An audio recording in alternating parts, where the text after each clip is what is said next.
مسلمانوں سنبھل جاؤ، مصیبت آنے والی ہے، تیری بربادیوں کے مشورے ہیں آسمانوں میں، نہ سمجھو گے تو مٹ جاؤ گے دوستاں والو، تمہاری داستان تک بھی نہ ہوگی داستانوں میں، تمہاری داستان تک بھی نہ ہوگی داستانوں میں۔ آخری پیغام رمضان کے حوالے سے آپ لوگ سننے کے لیے تیار ہیں؟ جوش کے ساتھ ہاتھ اٹھائیے۔ آپ لوگ تھک گئے ہیں میں جانتا ہوں، لیکن آپ کا حوصلہ ابھی تک جوان ہے، دل سے دعا نکلتی ہے اللہ آپ کی ہر بیماری کو دور فرمائے۔ دھیان سے سنیے گا، رمضان جب آئے گا تو خوب برکت ہوتی ہے، کھانا بھی بے حساب رہتا، بچ جاتا ہے، ختم نہیں ہوتا۔ اب دیکھیں گے پیسہ کہاں سے آ جاتا ہے آدمی سوچ نہیں سکتا، انتظام کہاں سے ہو جاتا ہے آدمی سوچ نہیں سکتا۔ یہ راز آپ کو بتا رہا ہوں کہاں سے آتا ہے۔ رمضان سے پہلے وہ نعمت ہم کو کھانا نصیب نہیں، اور اس کو بار بار ہم لوگ کھاتے ہیں۔ وہ پہننا نصیب نہیں، وہ پہننے کو مل جاتا ہے۔ یہ رمضان میں برکت کہاں سے آتی ہے یہ راز بتا رہا ہوں، دھیان سے سنیے گا۔ پوری دنیا کا مسلمان ایک وقت میں نماز پڑھ رہا ہے، اس لیے اللہ آسمان سے چھپر پھاڑ کر کے برکت بھیج رہا ہے۔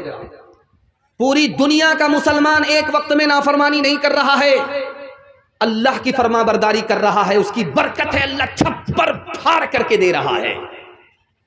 مسلمان جب ایک ساتھ کھڑا ہو جاتا ہے فرما برداری کے لیے، اتحاد کے دامن کو مسلمان پکڑ لیتا ہے، تو اللہ ایسے دوہ دیتا ہے آسمان کو جیسے ہم گائے سے دودھ کو دوہ لیتے ہیں۔ اس لیے میں آپ سے کہنا چاہ رہا ہوں، اگر رمضان سے پہلے بھائی بھائی کا جھگڑا ہے تو ختم کر لیجیے۔ ہاتھ اٹھائیے، بھائی کو معاف کریں گے، ہاتھ اٹھائیے انشاءاللہ۔ اگر بیوی سے نفرت ہے، ماں باپ سے نفرت ہے، تو میں ہاتھ جوڑ کے کہتا ہوں رمضان سے پہلے اس نفرت کو بھول جائیے، محبت کرنے کا وعدہ کیجئے، انشاءاللہ محبت کریں گے۔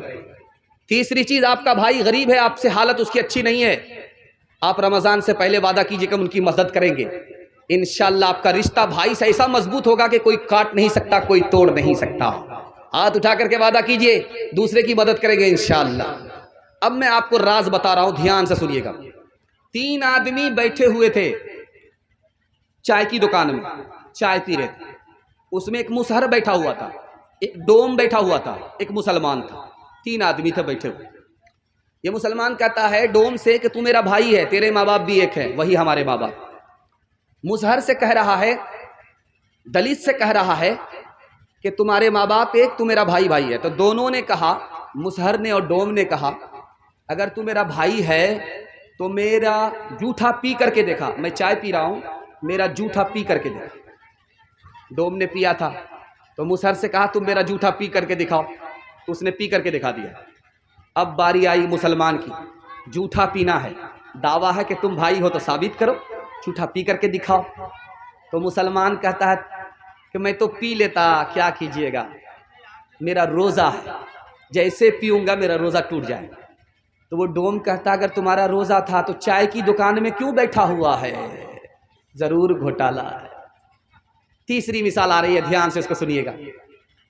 ایک نوجوان غیر مسلم کا پچھم کی طرف پیشاب کر رہا تھا، ایک بوڑھے نے دیکھا، لاٹھی اٹھائے، کہا کم وقت کہیں کہ پچھم میرا قبلہ ہے، کعبہ ہے، تو پچھم کی طرف پیشاب کیوں کر رہا؟ کہا معاف کر دیجیے گا، مجھے پتا نہیں تھا، میں غیر مسلم ہوں۔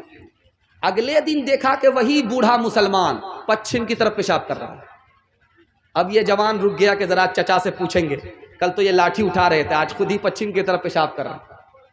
کہا کہ چچا کل میں پیشاب کر رہا تھا، آپ لاٹھی اٹھا رہے تھے، برا مان رہے تھے، آج آپ خود پچھم کی طرف پیشاب کر رہے ہیں۔ تو بڑے امی نے کہا کہ تمہیں اس سے کیا لینا دینا، قبلہ میرے باپ کا ہے کہ تیرے باپ کا؟